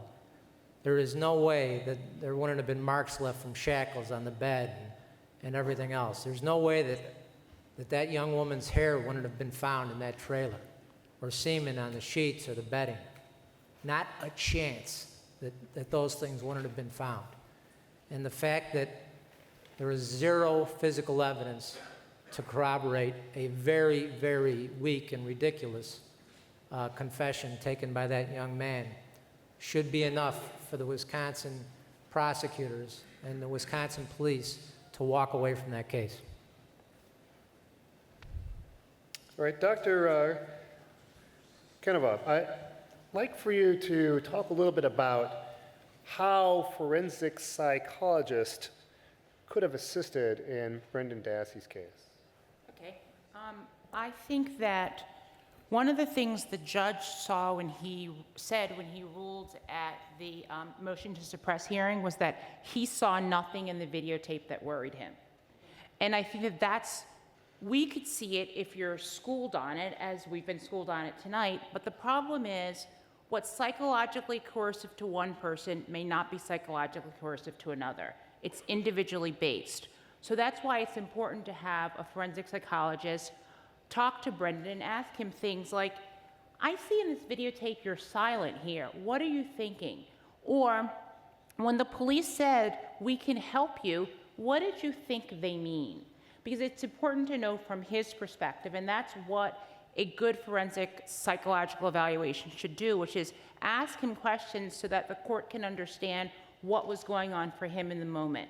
Additionally, a forensic psychologist will talk to other people who know Brendan well, who are not just his mother.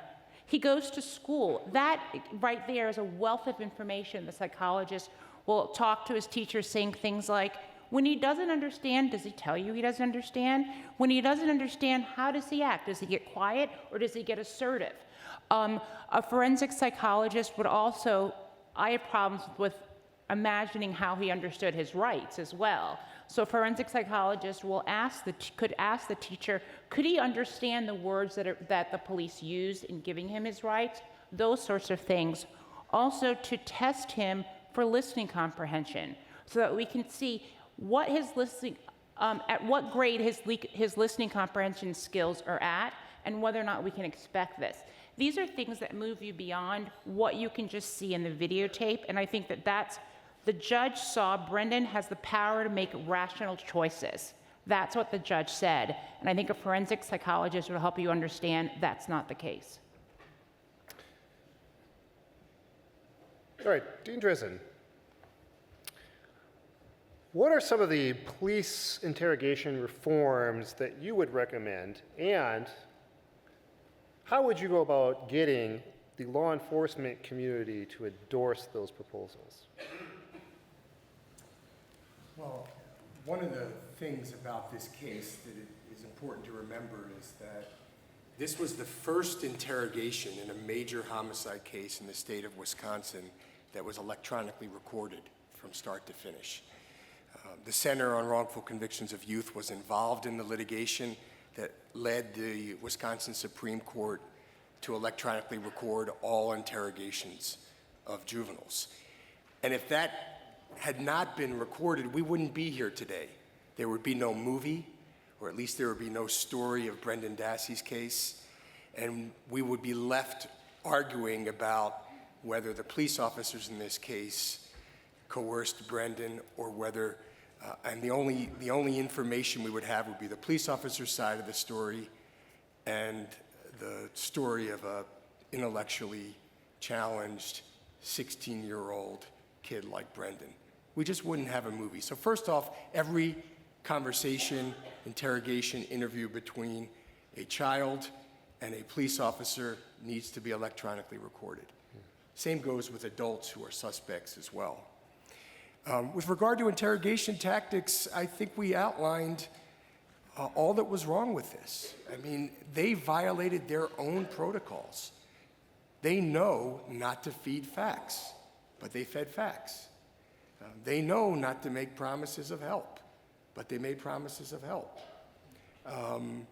They know, or should know, that police officers are not human lie detectors, and they have to stop training police officers to think that they are.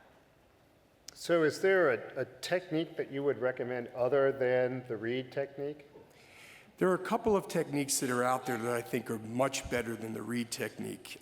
There's a technique that is picking up steam throughout Canada and throughout the UK. It's called the PEACE technique. It's an acronym, and I'm not going to try to remember what all the letters stand for. But it's a technique about investigative interviewing. It's not a confrontational interrogation. There's no lying or false evidence ploys allowed. But you keep the suspect in the room and you get him to tell his story in a narrative fashion. And then while he's in the box, you go out and you send police officers to break his alibi and to come back at him and show that you know that he's lying. And over the course of time, many, many suspects will confess when they know that they're caught in a lie. And the interrogation and the confession rates of suspects in the UK with this less confrontational approach are just as high as they were before they made the switch from the techniques that we see in the United States.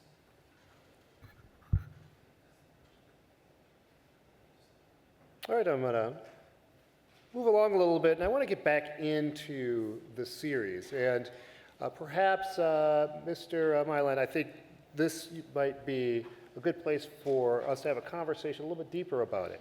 How can the public better understand the theater of the courtroom versus the theater of programming that you see in Making a Murder? Fare of the courtroom versus the fare of the program? That's right. All right, I'll try to run with that. Theater. I don't know if I'm going to answer this exactly, but I'll just... A little bit, but that's all right. I looked at this, like the dean, I did a crash course on Making a Murder this week. I watched all 10 episodes in 3 separate days, and I found myself screaming at the television and screaming at Mr. Kratz, like the rest of you. And as I broke this thing down, this is how I looked at it. It started out with the conflict of interest. I mean, how did this whole thing start going south? That they were wise enough to call in a special prosecutor, a moronic special prosecutor, but they brought in a special prosecutor, but they weren't wise enough to keep the original cops out of this. And that's shocking. So that's how this whole thing starts going sideways. Followed by Kratz's press conference regarding Mr. Dassey's confession, which was outrageous. Followed by the fact that Kratz commits a huge discovery violation by questioning Bobby Dassey during the trial about a statement that the defense attorney's never heard about before, followed by the defense attorney for Brendan Kaczynski absolutely selling him out with the investigator, followed by a series of rulings by the judge that were outrageous. One, no gag order. I mean, why prosecutors and defense attorneys are stepping up to cameras after every day of trial is beyond me. And then followed by what I already mentioned, which was zero corroboration to substantiate the confession. This was more than a perfect storm. This was an absolute disaster. I know I didn't answer your question, but I just had to say those things. And so, thank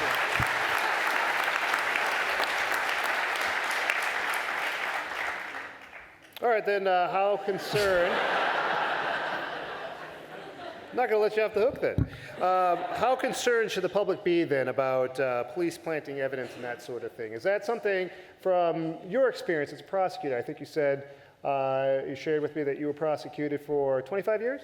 Yeah, I was a prosecutor for 24 years, most as a Cook County prosecutor. In the very end of my career, I was a federal prosecutor. But, you know, the reality is most police officers, and I think everybody would agree with this, most police officers and most prosecutors want to do the right thing.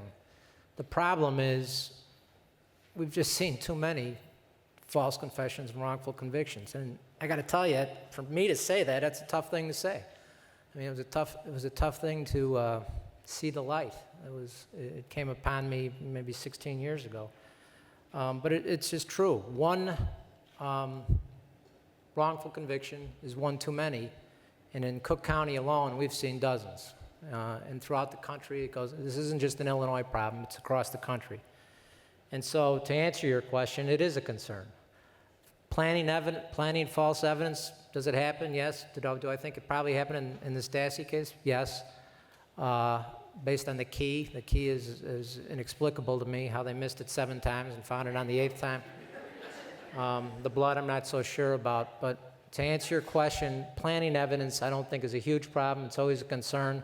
But taking false confessions, which end up in wrongful convictions, or misidentifications, which end up in wrongful convictions, is a huge problem in this country, and it is something for every one of us to be worried about. So one of the things I think that is interesting from the song that we heard, that kind of picked up on the theme, is this of fairness to individuals who are in lower socioeconomic statuses. How much of that plays a part or a role in our criminal justice system now? I'll start with Dean Drizin. Well, what you saw in Making a Murderer is you saw the 2 best lawyers that Stephen Avery's money could buy.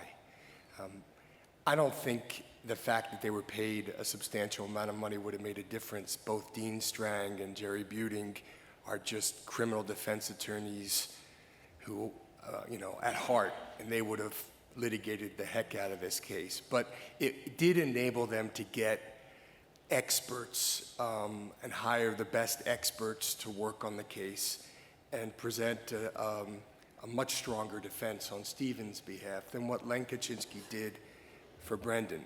Len Kaczynski was paid $40 an hour to represent Brendan Dassey.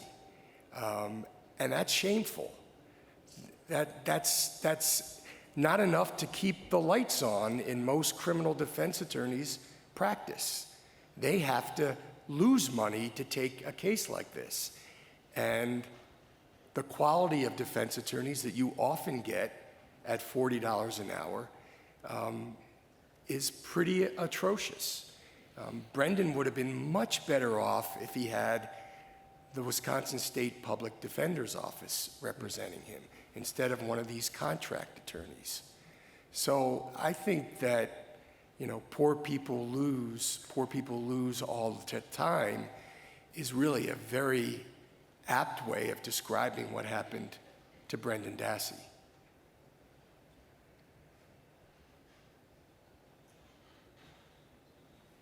Let's talk about the press conference.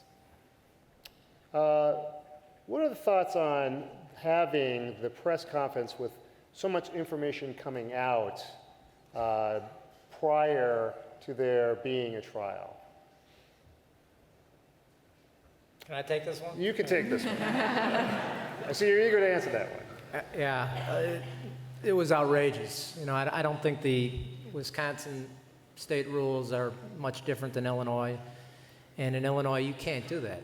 You can't hold a press conference like Kratz did and lay out all those details, which, as we now know, really weren't laid out in Dassey's statement. They were really laid out in the police statements. You just can't do that. And what really bothered me about it is that no judge stepped in. The trial judge didn't step in and say, what was that all about? And admonish him and then issue a gag rule. Instead, it was the opposite. Both sides came out after that and held press conferences every night after trial.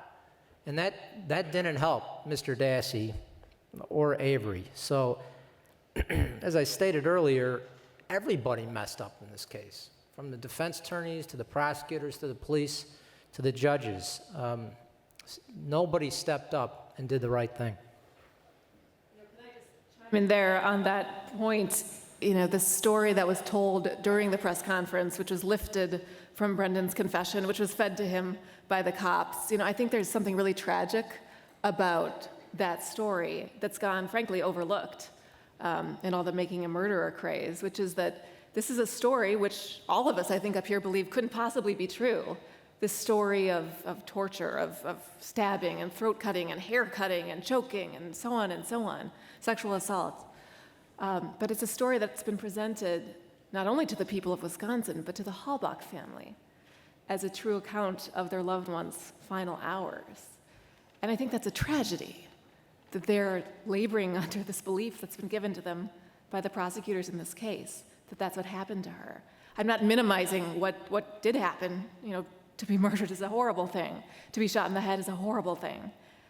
But this narrative of torture that the state has accepted, it's almost a crime against the Halbach family to leave them under that belief. If we're just stepping in and taking over from you. Well, actually, I actually had a question for you. Okay, but I want to talk about two things. So the question about how the theater of TV differs from the theater of the real world is the one point. And then I want to talk about making electronic recordings law in Wisconsin. So I think what this Netflix series did is it helped people understand what can go on in an interrogation. People didn't have any idea that this is what happens. I interview people who've been wrongfully convicted all the time. I'm retained on cases where it's a disputed confession all the time. One of the things that, in adults, this happens to adults, it's not just a kid thing. One of the things that makes it so easy is that people think this isn't how the police follow the rules. Police should do it in a lawful way. And so I think the thing that I like about Making of a Murderer is that it helps people understand how things can happen. That's my one point. My other point was, picking up on what Steve said, people, I think, mistakenly people fail to appreciate what kind of resources they can get when they have a public defender's office.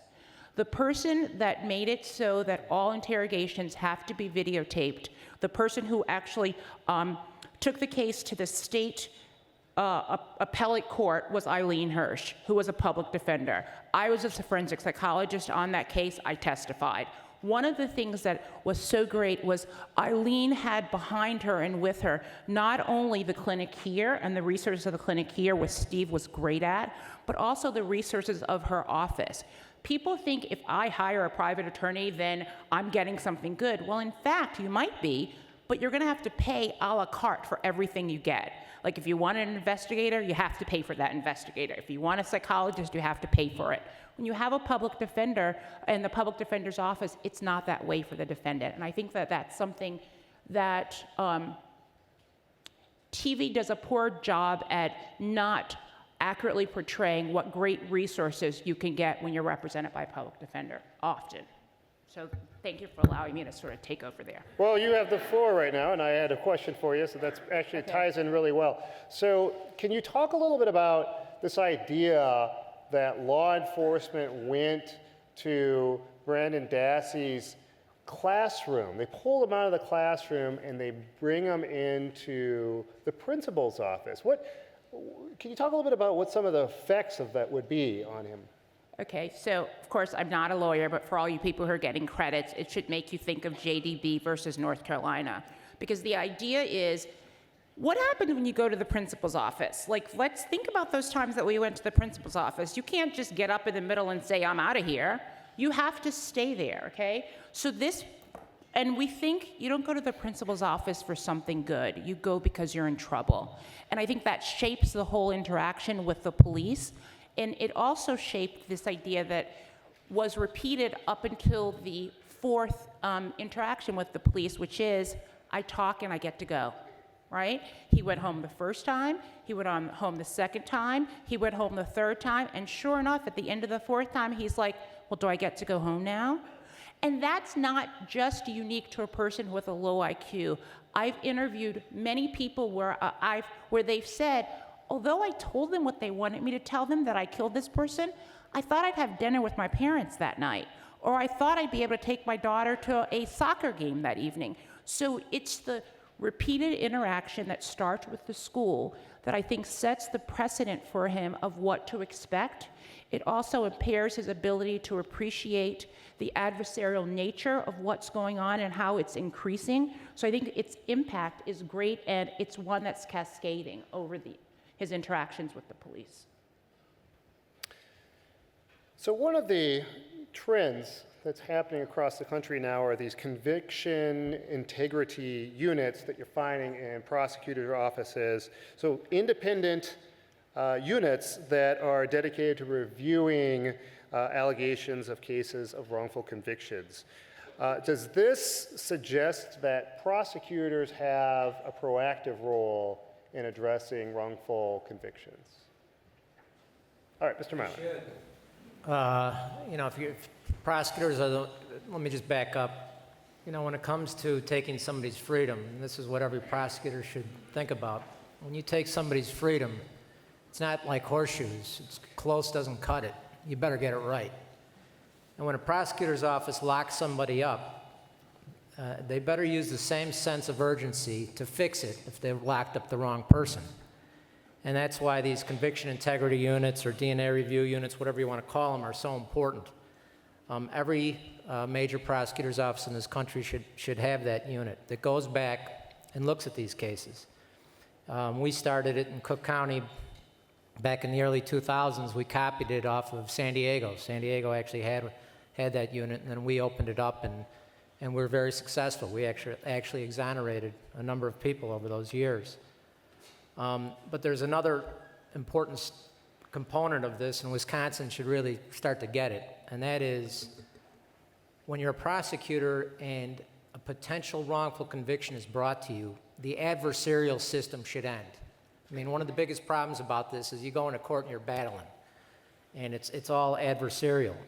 But when you are brought a potential wrongful conviction, that has to end, and the prosecutors should work with the defense attorneys to find the truth. Forget about win or lose, let's just get it right. And that's not what you're seeing in this case. The fact that Steve and Laura and Tom have brought this to the appellate court and, to post-convictions, the appellate court, with zero success in light of what we just watched. And now they're in the federal court, and I bet Tom today is going to win the Dassey case, and I hope I win that bet, and I'm convinced I'm going to win that bet. But Brendan Dassey will walk. He'll get out because he has really good lawyers and because the truth is going to come out. This is just too embarrassing. But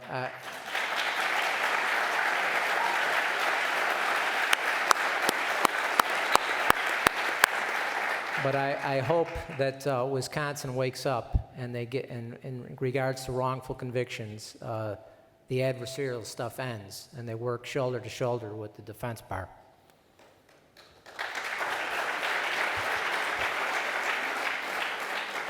All right, we have about time for one more question. And what I'd like to do is I'd like to find out from each of you what your thoughts are on this. We've received multiple questions from the audience that are simply asking, why wasn't Brendan Dassey's mother in the interview room? Dean, Drizin, I want to start with you, and we'll just go right down the line and get some thoughts on that before we close out. So in the state of Wisconsin, there's no requirement that a parent be present when their child is being interrogated. That is a requirement in about 12 or 13 states around the country. In Wisconsin, it is considered a factor that a court may consider in evaluating whether the resulting confession is voluntary or involuntary. But the fact of the matter is that Barb Dassey, who is somewhat of a pit bull in terms of the way she defends her son now, was not given information that she needed to have in order to be able to help him back when they were interrogating him. Police aren't required to inform parents what the purpose is of the interrogation. And in this case, these investigators downplayed or minimized what they were doing. They said, we just want to ask Brendan a few questions. He'll be back in no time at all. Call us a little bit later and you can come pick him up. And so she gave permission to them to interrogate them. And she's had to live with that decision for the past 8 or 9 years. So one thing I want to say is that she should have been there, but even if she were there, I'm not confident that she would have been able to adequately protect Brendan. Police officers are trained to marginalize parents. Reed trains them to do that, to sit them in a different part of the interrogation room, to talk to them beforehand and say, please don't interrupt us. So parents are powerless during interrogations when they're present, and too often they do more harm than good. The reality is what we need in interrogation rooms are lawyers. Lawyers need to be there for children, not parents.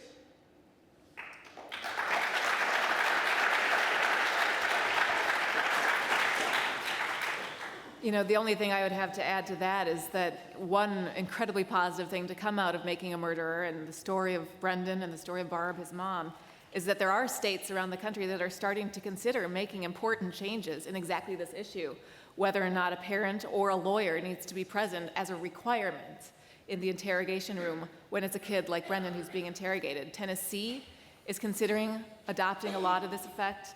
Rhode Island, a bill has been introduced requiring either a parent or ideally an attorney to be present for children like Brendan in the interrogation room. California also considering a bill to that effect.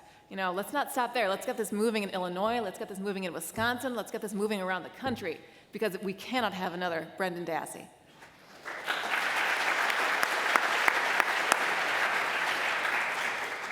I think that, and I've said this for years, I don't think it should be an or, parent or an attorney. I think it should be an attorney.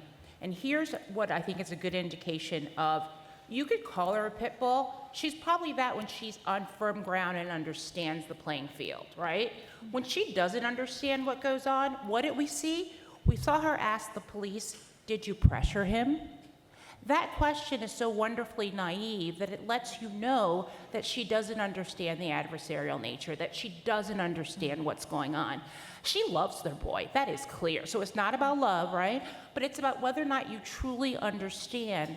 And I think so frequently I've seen parents whose understanding of the legal system and of their Miranda rights are sometimes, unfortunately, at the level of their child's because they haven't gone through it themselves. Remember, you see later on in the movie where they're talking about what does the word inconsistent mean? He asks the mother's like, I don't know, what do you think? They sort of have this little back and forth, right?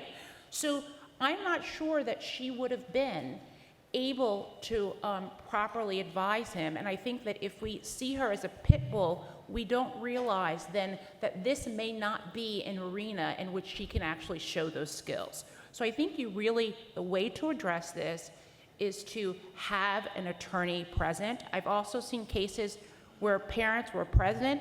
They told the kids something like, you need to talk to the police. I want to go home after this. I'm sick of being here. And the judge said, we saw there was a parent present. It's fine. So parents being present is certainly not enough. And if we stop there, this kind of thing will continue to happen.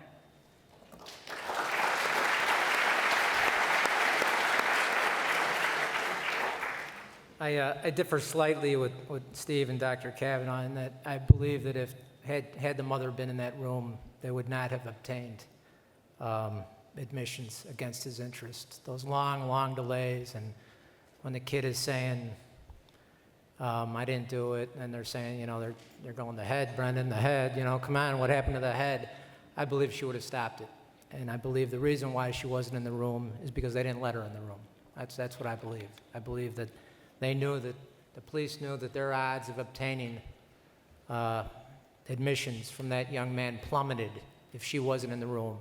And so she wasn't told and wasn't invited in the room. That's what I believe. And then just one last point on the confessions taken by those police officers. Think about it. The cops knew they were on tape and they were behaving that way. I mean, how moronic is that? I mean, they know the whole world is going to be looking at this someday, and they behave that way on tape. Now, to me, that's one of the most shocking things of the whole case. Well,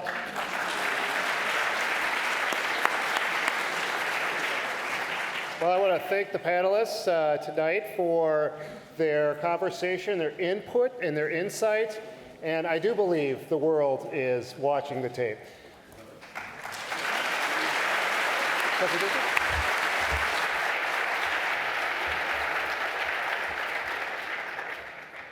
Okay. It takes a village to put a program like this on, and it takes a leader to allow the villagers to help us put this program on. I want to thank Dean Daniel Rodriguez one more time for his assistance. This is always dangerous because I know I'm going to leave people out. Let me apologize in advance. I want to thank Darnell Hines and Christine Brakey from Alumni Relations and Development. I want to thank Katrina Peters, who's back there and has met the sound all night. I want to thank David Edinger, who has been filming this and has been in charge of the cameras for this event. I want to thank Nikki Albertson and Kirsten Fortune and everybody from the law school staff who helped put this wonderful event together. I want to thank Hope Rehak, who is an assistant to the Center on Wrongful Convictions of Youth. I want to thank Dolores Angeles, who is my assistant and Laura's assistant. And I want to thank Megan Crane, who is our colleague at the Center on Wrongful Convictions of Youth. Let's have another hand for SMD in the underground. And for all of our panelists as well.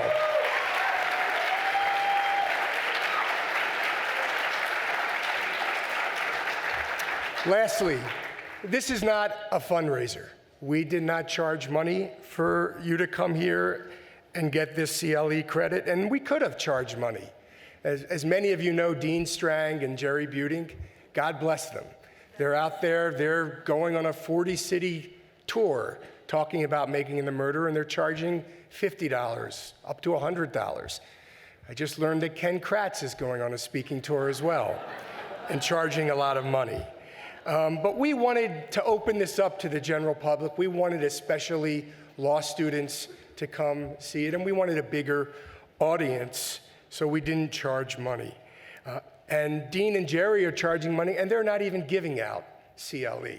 And this is my reminder to you to please turn in those CLE forms. If you are moved, if you are inspired by today's program, if you want to help the Center on Wrongful Convictions of Youth represent Brendan Dassey and other juveniles just like him, you can donate to the Center on Wrongful Convictions at our website, www.cwcy.org, and there will be people outside as you leave who are willing to take your credit cards and for your donations to the center. Thank you very much.